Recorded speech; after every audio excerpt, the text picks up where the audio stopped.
ஆவடியில் நகைக்கடை உரிமையாளரிடம் துப்பாக்கி முனையில் 1,50,00,000 மதிப்புள்ள தங்க நகைகள் கொள்ளை போனது குறித்து போலீசார் விசாரணை மேற்கொண்டு வருகின்றனர்.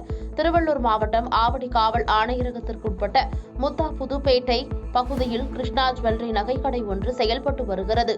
இந்த நகைக்கடைக்கு வந்த மர்ம கும்பல் துப்பாக்கி முனையில் உரிமையாளர் மற்றும் ஊழியர்களை கட்டி போட்டு கொள்ளை சம்பவத்தில் ஈடுபட்டுள்ளனர். இதுகுறித்து போலீசார் சம்பவ இடத்தில் விசாரணை மேற்கொண்டு வருகின்றனர். மேலும் ஆவடி காவல்துறை ஆணையர் ஜமன் ஜமால் நேரில் ஆய்வு மேற்கொண்டு வருகின்றார். விசாரணையில் சுமார் 1,50,00,000 மதிப்புள்ள தங்க நகைகள் கொள்ளை போனதாக கூறப்படுகிறது.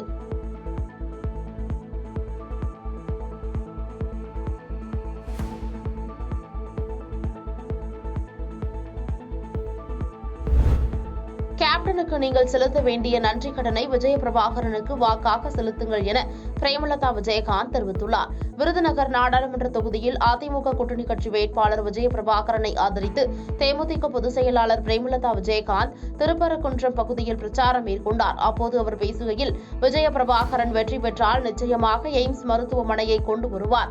மதுரை காமராஜர் பல்கலைக்கழகத்தில் உள்ள பிரச்சினைகளை சரி செய்வார்.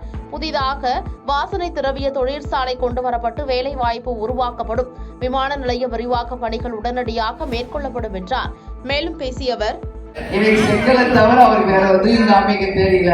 எப்ப வந்தாலும் ஒரு செங்கல், இல்ல நீட் எக்ஸாம்னா ஒரு முட்டை, இல்லன்னா வாயில வடை சொல்றாங்கன்னு சொல்ற ஒரு இளைஞரா படிச்சவரா இன்னைக்கு மக்களுக்கு எவ்வளவு நல்ல விஷயத்தை சொல்ல வேண்டிய ஒரு முக்கிய இடத்தில் இருப்பவர் எப்ப பார்த்தாலும் ஒரு செங்கலை காட்சியை ஏமாத்திக்கிட்டு இருக்காரு எல்லாரையும்.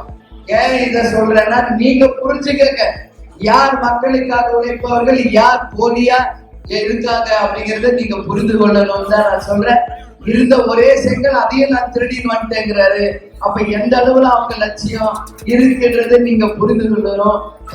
ஏன்னா திமுகனால என்னன்னு உங்களுக்கு எல்லாருக்கும் தெரியும். அதை பத்தி நான் சொல்ல தேவையில்லை. இன்னைக்கு தம்பியை எதிர்த்து போட்டியிடுபவர்கள் எப்படியாப்பட்டவங்க என்பது உங்களுக்கு தெரியும்.